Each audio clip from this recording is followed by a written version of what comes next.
తెలంగాణలోని నిరుద్యోగ యువత వ్యాపారం చేసుకోవడానికి సాయంగా రాజీవ్ యువ వికాసం పథకం ప్రారంభించిన ప్రభుత్వం. అయితే ఈ పథకానికి ఎలా అప్లై చేసుకోవాలి? అర్హులు ఎవరు? ఈ పథకం ద్వారా ప్రభుత్వం నిరుద్యోగులకు ఎంత డబ్బు ఇవ్వబోతోంది? అప్లై చేసుకోవడానికి లాస్ట్ డేట్ ఎప్పుడు? ఏ సర్టిఫికేట్స్ కావాలి? ఈ పథకానికి అర్హత సాధించాలంటే ప్రాసెస్ ఏంటి?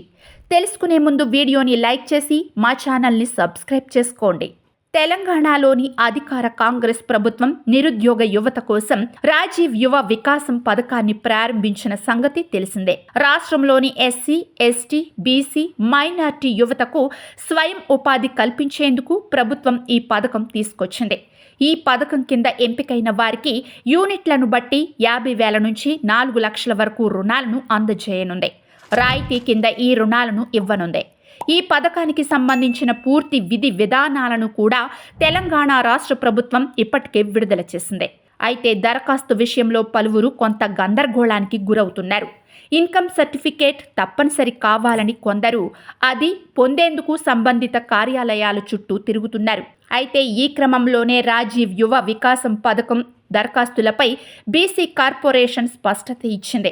ఈ పథకం కింద దరఖాస్తు చేసుకునే వారికి రేషన్ కార్డు లేదా ఫుడ్ సెక్యూరిటీ కార్డు ఉంటే ఆదాయ ధ్రువపత్రం అవసరం లేదని BC corporation MD Mallaiah Bhattu తెలిపారు. రేషన్ కార్డు లేదా ఫుడ్ సెక్యూరిటీ కార్డు లేని వారు ఆదాయ ధ్రువపత్రం తీసుకుని అప్లికేషన్ నెంబర్ను దరఖాస్తులో అందించాల్సి ఉంటుందని చెప్పారు. 2016 తర్వాత తీసుకున్న కుల ధృవీకరణ పత్రం ఉంటే చాలన్నారు. రాజీవ్ యువ వికాసం పథకానికి ఇప్పటి వరకు 7 లక్షల దరఖాస్తులు వచ్చినట్లు తెలుస్తోంది. అర్హులైన వారు దరఖాస్తులు నింపి మండల లేదా మున్సిపల్ కార్యాలయంలో ఇవ్వాలని కోరారు. దరఖాస్తుదారుల సౌకర్యం కోసం మండల, మున్సిపల్ కార్యాలయాలలో గల ప్రజాపాలనా సేవా కేంద్రాల్లో యువ వికాసం అప్లికేషన్ ఫామ్లను అందుబాటులో ఉంచామని కూడా వివరించారు.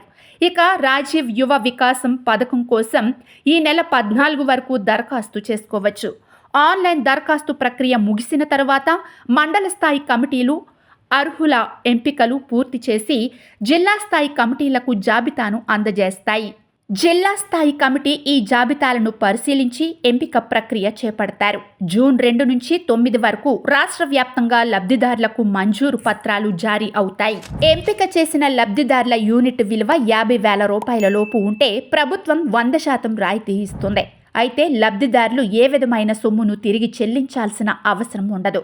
50,000 రూపాయి నుంచి 1,00,000 వరకు ఉండే యూనిట్కు 90% రాయితీ, బ్యాంకు రుణం 10% ఉంటుంది. ఇక 1,01 రూపాయి నుంచి 2 లక్షల వరకు యూనిట్కు 80% రాయితీ, బ్యాంకు రుణం 20% ఉండనుంది. 2 లక్షలకు పైన విలువ చేసే యూనిట్కు 70% రాయితీ, బ్యాంకు రుణం 30% ఉంటుంది. అర్హులు విషయానికొస్తే దరఖాస్తుదారుల వయసు 21 నుంచి 55 ఏళ్లలోపు ఉండాలి. ఈ పథకానికి అవసరమైన పత్రాలు: ఆధార్ కార్డ్, రేషన్ కార్డు లేదా ఆదాయ ధృవీకరణ పత్రం, కుల ధృవీకరణ పత్రం, పాస్పోర్ట్ సైజ్ ఫోటో సరిపోతుంది. ఈ పథకం ద్వారా తెలంగాణలోని దాదాపు 15 లక్షల మంది నిరుద్యోగులకు లబ్ధి చేకూరుతుంది. ఈ పథకంకు ఎంపికైన వారికి వారు ఎంచుకున్న రంగాల్లో 15 రోజుల పాటు శిక్షణ ఇస్తారు. అయితే ఒకవేళ మీరు కార్పొరేషన్ పరిధిలో గతంలో రుణం తీసుకుంటే 5 ఏళ్ల వరకు అర్హులు కాదు. 5 ఏళ్లకు ముందు తీసుకున్న వారైతే దరఖాస్తు చేసుకోవచ్చు. బ్యాంకుల్లో రైతుల రుణం తీసుకున్న దానికి ఈ పథకానికి ఎలాంటి సంబంధం లేదు.